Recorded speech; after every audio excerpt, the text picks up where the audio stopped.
Welcome to this episode of Life Science Success. For those of you who don't know me, my name is Don, and I'm a digital marketer in life sciences. And as we get into today's episode with David, let me just introduce him really quick. So, David Yourgrau is a seasoned technology and workforce development professional with 15 years of experience. He's the co-founder and COO of Stack Education, and we're going to dive into what is Stack Education and what it is that you guys are doing. And I look forward to the interview today, David. Thanks for being here. Thanks, Don. Looking forward to it. Yeah, thanks. Would you mind just telling us a little bit about, so what brought you into kind of this field of, education, and especially, you guys are doing some stuff in life sciences as well. So just curious sort of what put you in this space as well. Yeah, so I grew up. Both of my grandfather and my dad were both entrepreneurs, and they were entrepreneurs in totally different fields. So my grandfather was an organizational psychologist. He was kind of like the original career coach. He worked with executives on career coaching, ran a firm doing it was effectively workforce development and career coaching for like in the 1950s. So Oh, like wow. very early on. And then my dad ran a TV and production company based out of Boston. And so from a very early age, I just saw how kind of feasible running your own company was, and also had that kind of workforce development side of things too. I have a lot of family in academia as well, and so I got my start in tech. I actually initially was going to be a lawyer. That was my career path in college, and then I was studying for my LSATs right after college. And honestly, the LSATs is this great thing that you get to say when you graduate college because it makes you sound like you have a plan. And it's a great answer to give people. But I when I was studying for my LSATs, I got hired by this company called Level Up. It was a technology company, mobile payments. I think it was like 2011, so it's a really nascent space, and the company just took off like a rocket ship. It was a super fun ride, and I never looked back since with technology. And then in around 2015, 2016, I joined a company called Startup Institute that was doing educational bootcamp programming for individuals looking to get into the tech space. So it was an organization created by the founders of Techstars, and it was this idea of how can we train individuals to work in the tech space, and give them the skills, experience, and network necessary in order to get jobs in the tech space. And I just found that to be such an interesting challenge because I had so many friends who were looking to make career transitions. And I think that, it's one of the, outside of starting a family, it's one of the biggest things you're going to do with your life is what you're going to do with your job.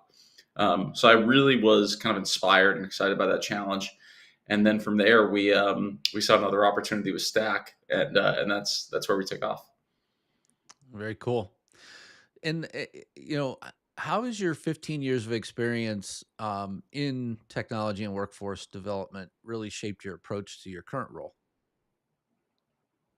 So we come with clinical research from a kind of a unique lens. So the reason we got into clinical research is through our own unique experiences. So I've been in a clinical trial. My father has a medical condition that's forced him to be in a few different clinical trials. And then my co-founder has been in clinical trials, and her son's been in clinical trials. So we saw firsthand kind of how necessary and imperative these types of treatments are, and particularly how important the study staff are in conducting these experiences. From patient perspective, that's your main person, that's your main go-to, and then behind the scenes, they are doing so much.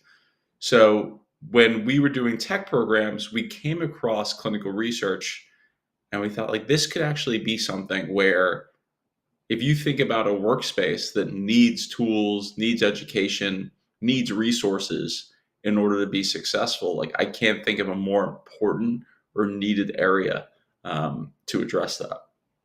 So that's the lens that we approach clinical research from. Yeah, so I'm interested to hear that this part of the journey though too, because maybe we should just dive a little deeper into that. So I would imagine besides your own experience, right, you've had to have a lot of conversations that led you to this point as well. We were talking before the show about, where do I find guests? I mean, typically it is personal relationships. I mean, there are, people I certainly get introduced to and then people I connect to. And, I'm constantly asking people, hey, your story might be interesting. Why don't we talk about it? So, um, just curious to hear, a little bit more about, what as you were going through this, I mean, I would imagine that you had to have a lot of conversations to kind of land where you guys landed as an organization. And did you have to did you start somewhere and pivot at all along the way? Oh, I mean, totally. I mean, if you say you don't pivot as a startup, either you're not doing it right or you're just lying, Right. or you maybe didn't even think you did a pivot and you absolutely did a pivot. So we initially started doing these boot camp style programmings for colleges and universities. So we did tech programs for colleges and universities when Stack first got started. So we partnered with, and we were working with at one point like 15 different colleges and universities running data analytics and coding bootcamp programs. We actually worked with your alma mater, Indiana Wesleyan. They were one of our great That's partners. funny. Lauren over there, if he's watching, Lauren, you're great. Um, and then that's when there was the tech space is saturated, and especially for those types of educational programs. And we wanted to look for an area where you could really make an impact. And through our own personal experiences with clinical research, my co-founder at the time was in a clinical trial. So she kind of had this upfront experience of like, what about these CRCs and regulatory staff and other study staff? What about these positions? So we began just doing our own research. And then we're in Boston. So if you walk outside, you're going to bump into a hospital. So luckily, we had a lot of people in this community who work in that space. And the more we learned about it, the more we learned just, from an individual worker perspective, it's a remarkably hard job. People Mm, are overworked, overburdened. There's a ton of pressure on them. And then from the employer institutional perspective, clinical trials are remarkably inefficient, particularly on the operational side of things. I was talking to a sponsor the other day, and the sponsor was saying that their clinical trials budget is 8x what their translational budget is. And they are always experiencing delays, they're always experiencing mistakes. And that's where we really focus on, how can we address this issue? So we actually started running our clinical trial programs out of colleges and universities. mm. And then the Boston hospitals came calling and asked if we would do it internally for them, training existing staff. And then from there, once we were developing these training programs, we were like, well, there's no way they're going to remember all of this content when on the job, particularly in something that's so stressful, so hectic, so overwhelming as clinical research. Like, how can we provide them with better resources to allow them to flourish in the role? And that's where this idea of an AI co-pilot came about. So because of our tech background, we didn't search for a tech solution, we more search for the problem, and then the problem happened to be able to be solved by technology. Very cool. So, in your career, what were some of the key milestones that you kind of look back and go, these were pivotal moments for me overall in the journey that I took that led you to the point where you are today? That's a good question. So when I first graduated college, this is a little bit of a like long backstory, but when I first graduated college, I was studying for my LSATs, and I actually got hired by my dad's company. Hired by my dad's company, and it was doing television. I was horrible at television. I spent like 6 months doing it. I was on this show called America's Cutest Cats. I was doing footage all day. I was looking at YouTube videos of cats every day, and then I was going home and studying for my LSATs at night. It was miserable, and I commuted with my dad. So I had like the worst of both worlds. I was the boss's son, and I had the worst job at the place, making. I mean, I was like telling my dad, I'm like, I'm going to unionize everybody. This is brutal. And the company was a decent size. It was around 100 people. So I never reported to my dad. There were a few layers below us, but I commuted in with him. And I go in one Thursday, I'm like 6 months in, and the manager calls me in and says, "Hey guys, I'm sorry the show's cut." And I was like, "Well, what does that mean?" And he was like, "You don't have a job." And this was 6 months into after graduating college in a job where I am doing the most mundane thing imaginable. And I just got laid off by my dad's company. And it was 1 p.m. So I had to wait in the office for him to leave because he's my ride home. Oh no. So there's just this empty section of the office, and it's just me sitting there waiting, stewing, and we get in the car, and I just remember being like, you're so humiliated. You're just like, what the heck? And he's like, it's kind of, it's life. I'm sorry. Like, and I honestly think that experience kind of fuels me, Mhm. where you're you always have to every single day prove yourself and prove your worth, and opportunities can go away very quickly. So you need to seize them while they're there. And then that was the best thing that happened to me because after I got laid off, I ended up getting a job at Level Up. Again, studying for my LSATs, fully intending to go to law school, and then got hired in the tech sector. Which that experience, I had no idea. I had no experience in technology. I had no interest in joining that space. It was just an opportunity that popped up, and you get hired and you kind of meet the moment and you figure it out. And I think that time period was really really critical. Very, I mean, it is so important to understand, and I mean, these sort of things happen to people all the time anymore, right? I mean, there's constantly you see, I don't know how many posts on LinkedIn, hey, I got laid off from my job today, blah blah blah. Hey, look, I'm Totally. trying to figure out what I'm going to go do next. Been looking for 6 months plus, whatever. I mean, the other funny thing that ran through my head at that moment where if had you become an attorney and then become an entertainment lawyer, I would really laugh right now. Yeah, So yeah, yeah. that would have been the ultimate sort of circle here. Hey, look, we're closing the circle on cat videos. So yeah. By the way, I would not have been a good attorney. I can change my mind. I like I can get I can convince myself of something different very quickly. So like Mhm. I'm like quick to change my mind, and so wouldn't have been good for the client. That's funny. So, I mean, obviously, Stack education is growing. How do you see your role evolving over the next, year or two? That's a really interesting question. Um, I think right now we're still in the it's hard. Like there's a trade-off when you're experiencing this right now, where I'm sure you have your hands in almost everything.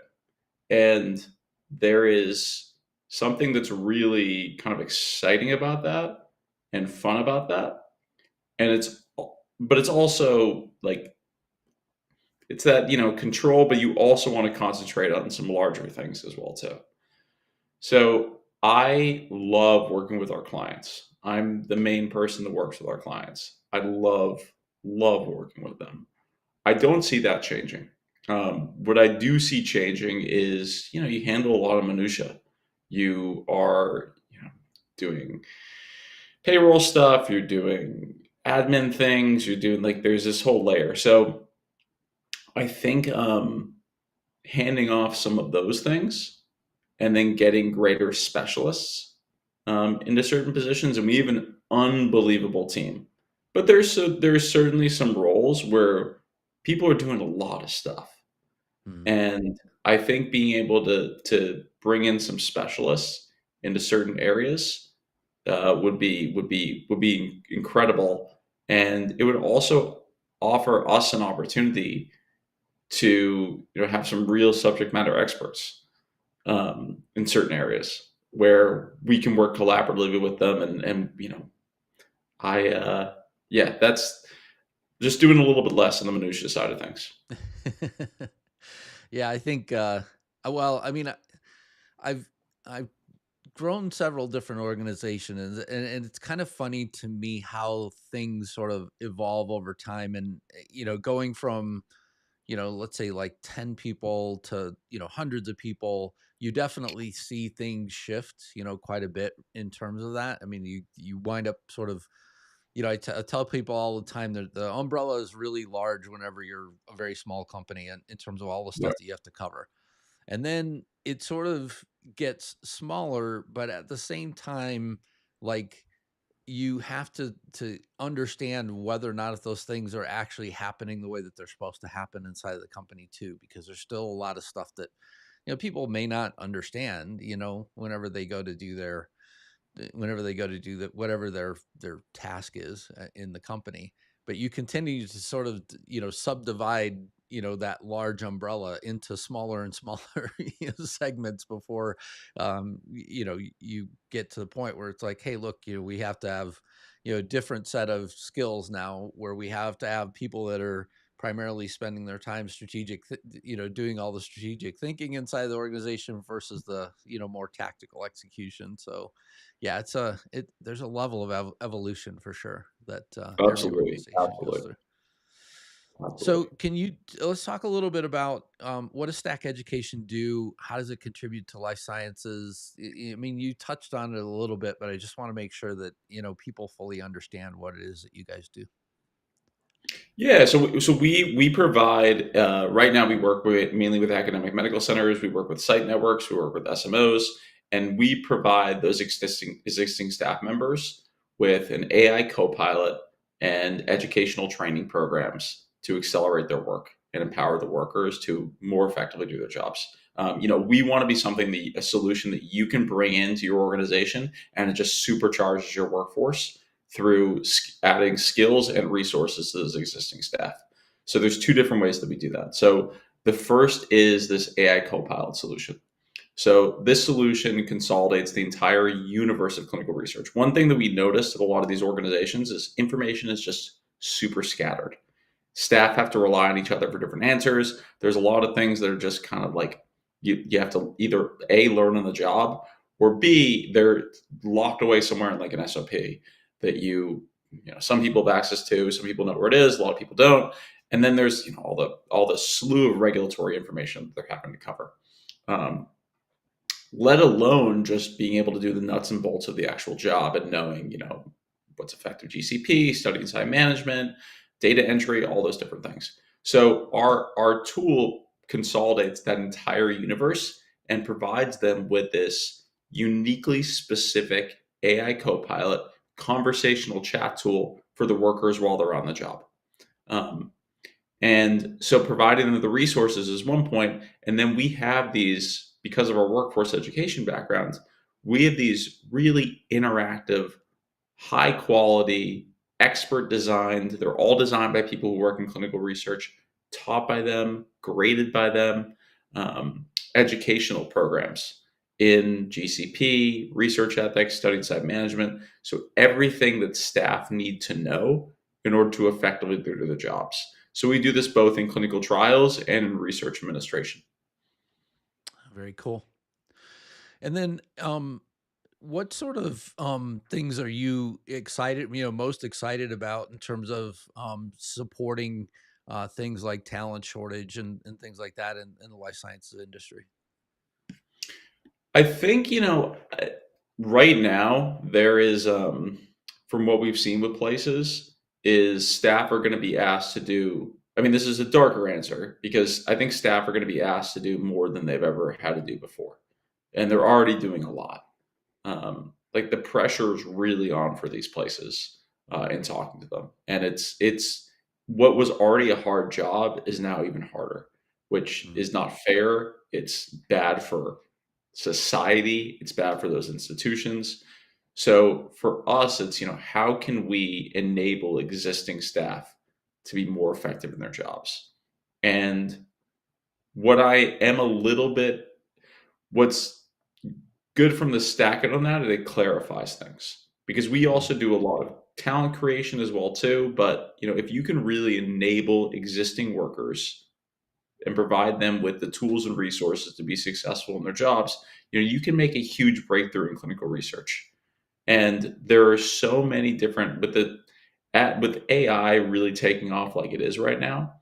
There are so many ways that you can continue to build out technology tools to enable these workers to be faster, smarter, more confident in their roles. Um, so that's what I'm really excited about is, being able to further build, grow, and develop these existing workers. Not just be able to do their jobs well, but we want these people to stay at their organizations. We want them to grow in their roles. Getting a promotion, growing into a role is a life changing experience. So from the personal side of things and the professional side of things, supporting people like that is really where I get excited. Very cool. And how many people do you currently have in the company? So we have 6 people full time, and then we have a slew of contractors. Hmm. So we have probably it'll be like a dozen or two contractors that we work with. So we have a Very, full team of clinical research experts, dev team, everything. very cool. What are some of the biggest challenges that you face right now in terms of workforce planning and talent management? How do how are you addressing those? I think like everybody right now, it's the NIH kind of uncertainty and all the changes.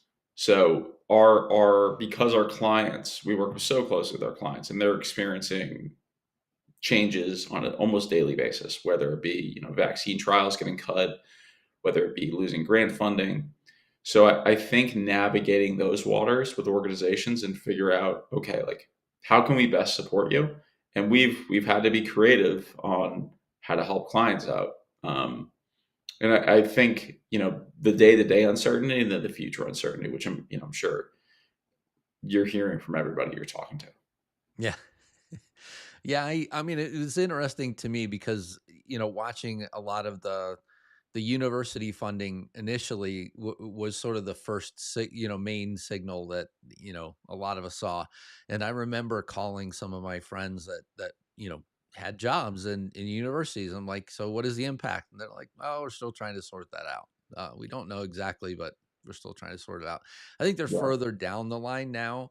But again, in terms of anything having to do with SBIR or NIH, for sure is being impacted. And there's one organization I'm directly supporting that, we've been waiting for, any sort of news on commercialization grants and things like that since, I don't know, December, January. So Oh, it's, and you should bring a pill because it might be even longer. yeah, you just don't know.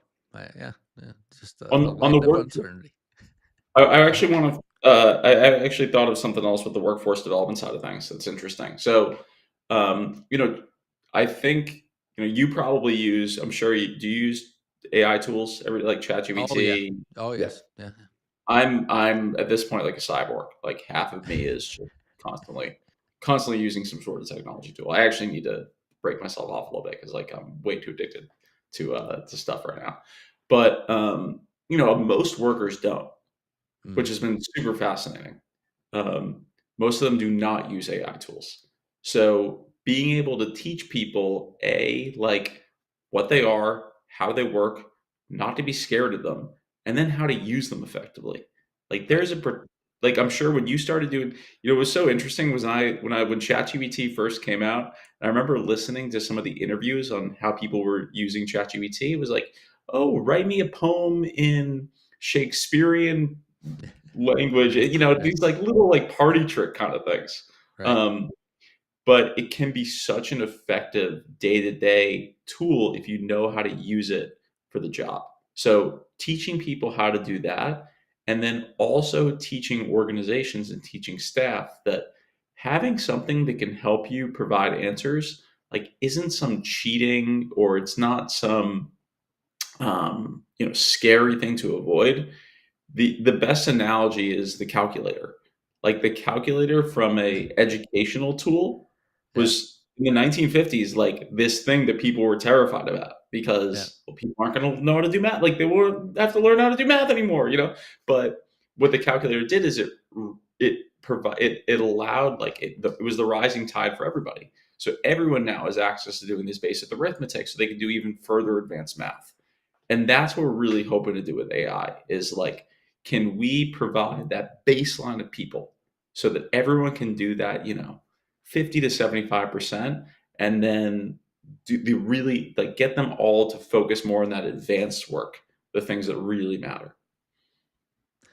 Yeah, I mean, it's a big evolution. I mean, the interesting thing that we're working on right now, for our clients. So it's a lot of the digital marketing tools that we have, more or less, you get things based on the things that your business, more or less needs to talk about in your industry today.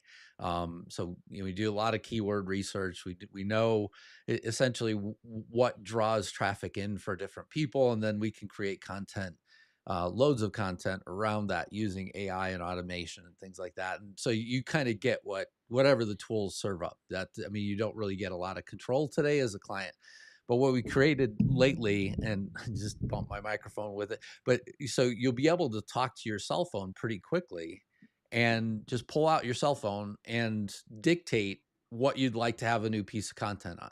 You want a piece of content on education today, and you say, hey, look, I want you to, generate a piece of content and show me what essentially this would look like. And it'll send you back what the post would look like, and then it'll send you back the picture, and things like that. And you could say, yeah, schedule that one for, today or tomorrow or whatever, in lieu of what's currently on the schedule, on the social media schedule. And it will slot it back in. And so for me, AI and automation together is a real game changer. And just, really, really able to, help people. And back to your thing about, more or less prompting, um, 90% of the prompt is written for them. So, it's more or less got to take that voice, whatever the voice thing is, and kind of figure out what is the main topic in that voice, dictation that's come across, and what are some of the, key points and things like that. And then flip that around into a piece of content, which is not easy to do, right? Oh, So, yeah. So anyway, but I mean, as advanced as AI is, I mean, it's able to kind of figure a lot of this stuff out. So it is exciting to see for sure. it totally is. Yeah. I mean, when we talk to places about, when we get into places right now, there's the core features of the tool that currently exists, which is it's a lot of document and answer retrieval. So it's, like, what do I do in this circumstance? And it synthesizes all the information and gives you a clear, concise answer based upon both our training content, the publicly accessible information, so the regulatory content, and then all their internal documentation. So it gives them the specific answer for their institution. And then it also pulls the documents that they need to reference for that answer.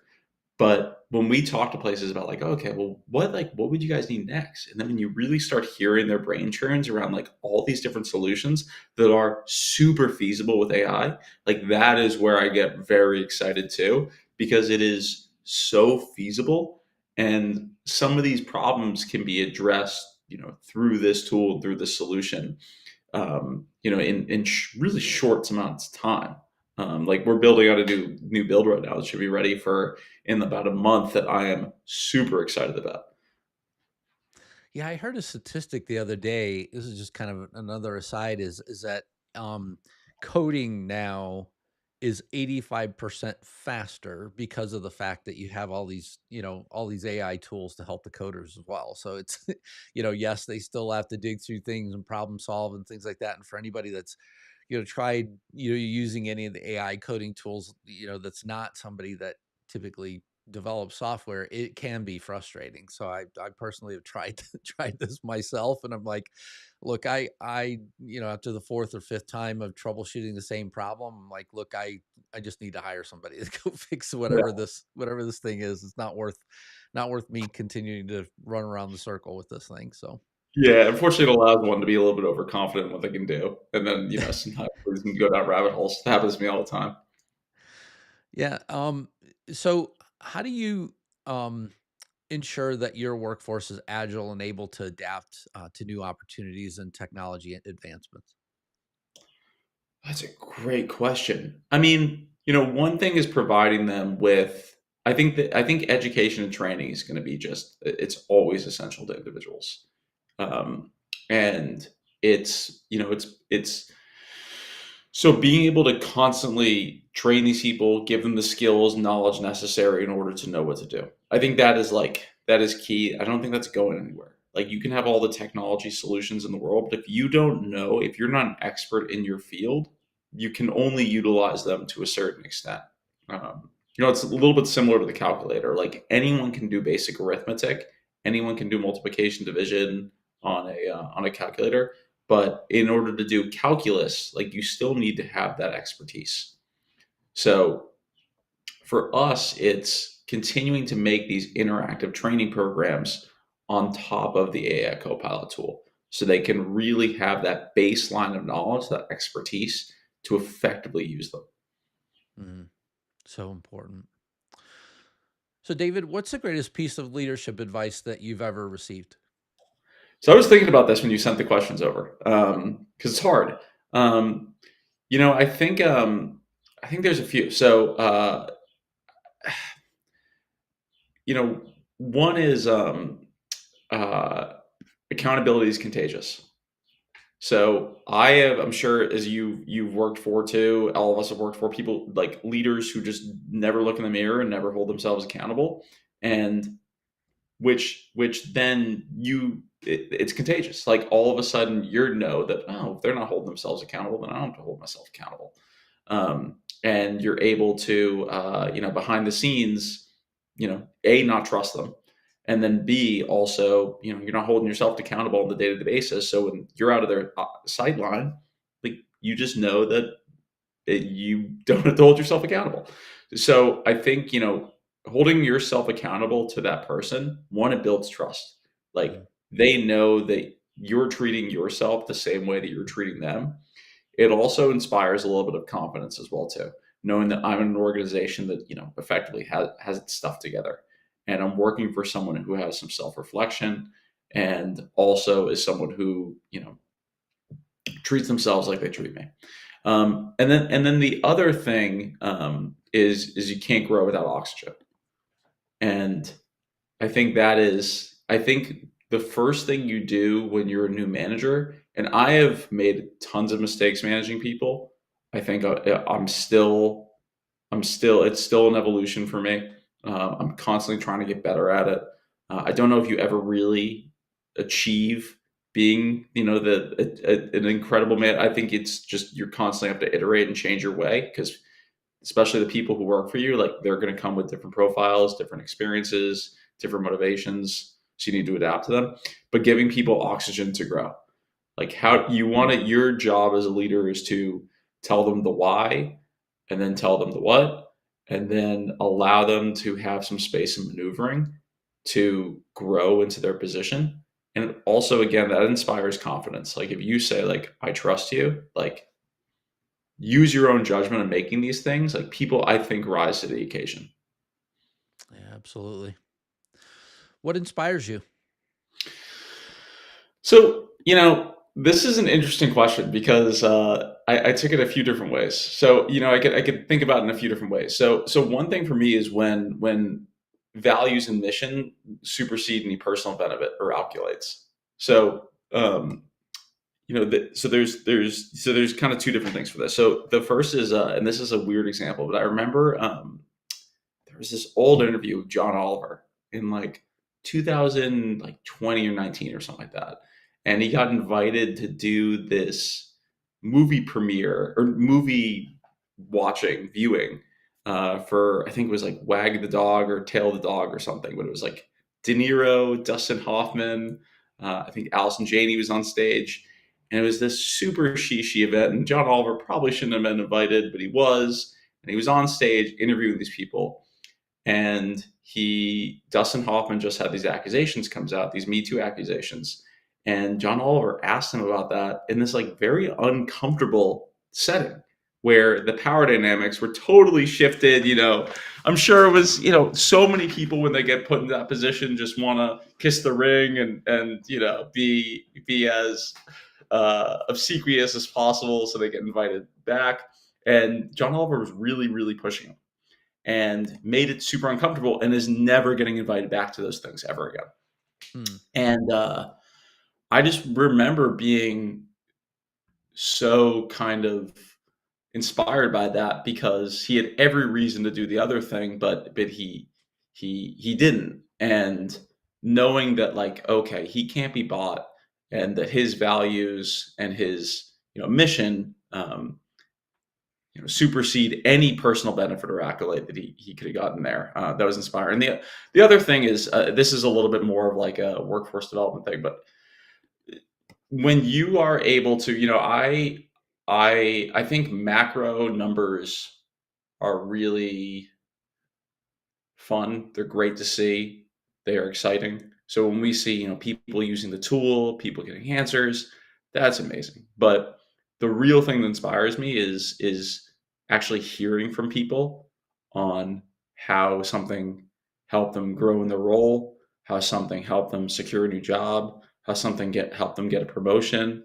Like those things carry me. I print out emails I get from people with accolade and I put them on the wall just mm, because I think like that's what drives me is people being able to get these positions that totally change their lives, like growing in clinical research, growing in research administration is a life-changing thing.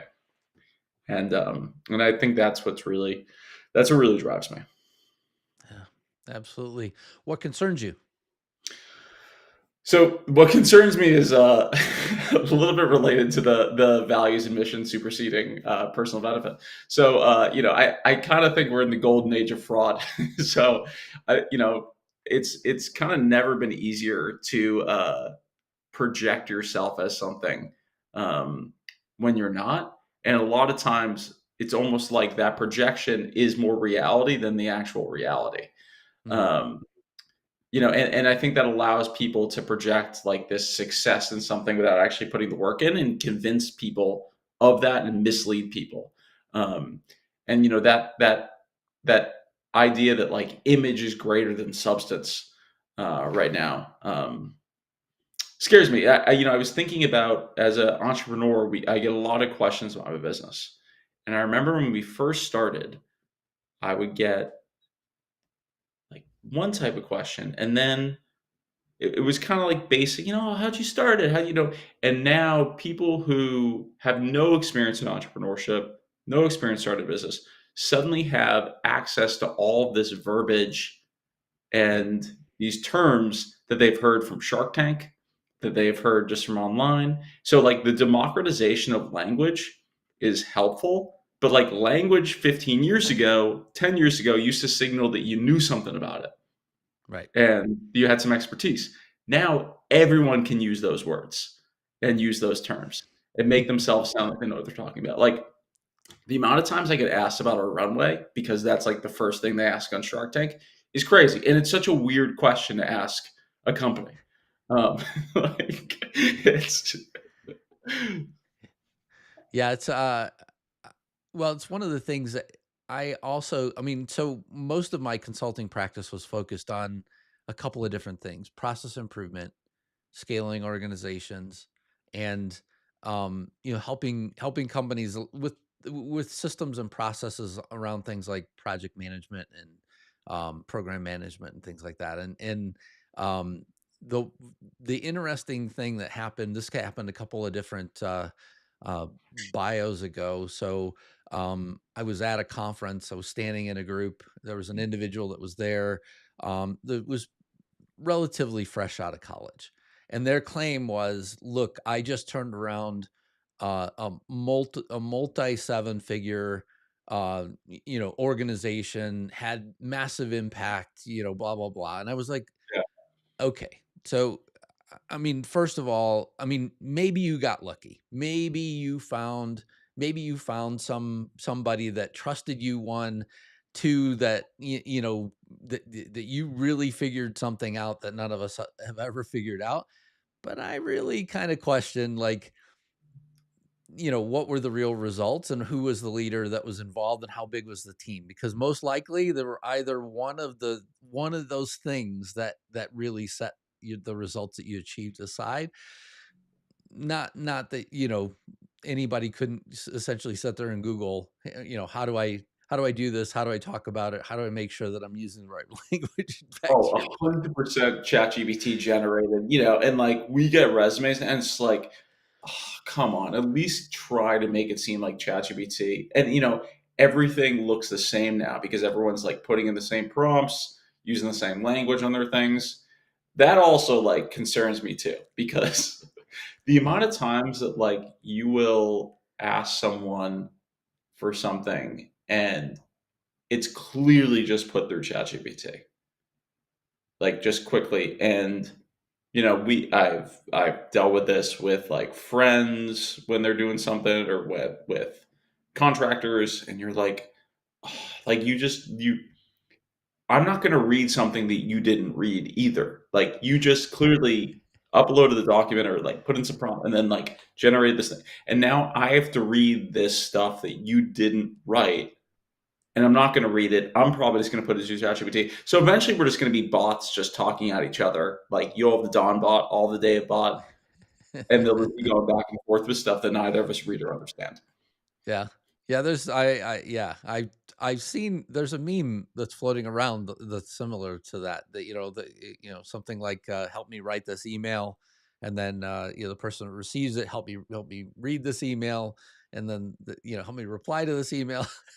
Yeah. And so, yeah, it's, one step after the other, nothing but, essentially AI generated, back and And forth. with that guy that you were just talking about, who is kind of projecting himself to do something with, uh, potentially misleading.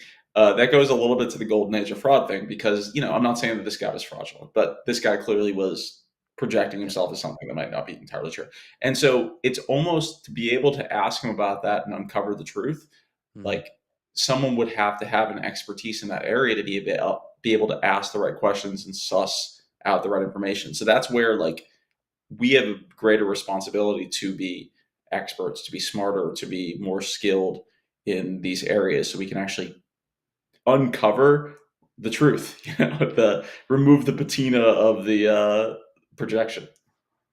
Yeah, I guess the other point that I would make here as well, because I've said the same thing, that we're going to have to become a lot better at really understanding, what is the stem of the thing that you're talking about, so that you can get to the real root of, does this person really understand, or they just sort of, echoing things that they've heard or whatever. Mhm. Um, I, I I recently, ran across somebody that had said, hey, look, I get all my news from social media, and the particular social media that they use, I'm very familiar with how their algorithm works. And I'm like, it's shaped in what you want to hear. So this is like saying, hey, look, if I want to hear nothing but, things about wildfires or environmental concerns or whatever, the algorithm eventually is going to only send you those things and occasionally test whether or not if you still want to see that kind of stuff or not. So you'll get like one random thing that, all of a sudden counters, let's say, climate change, or, counters, the fact that there are wildfires, places, just to test whether or not if you really are you really wanting to see this stuff still, or do you want to flip to the other side? And so, it's a real concern for me as well that, hey, look, uh, our tools, more or less are meant to feed us the information that you're looking for. So that's not necessarily always a good thing either. And they have so much momentum. Like, if you just turn your brain off and you don't operate, with your own agency, you can be led down a road that you did not even know existed, into a destination that you're not prepared for.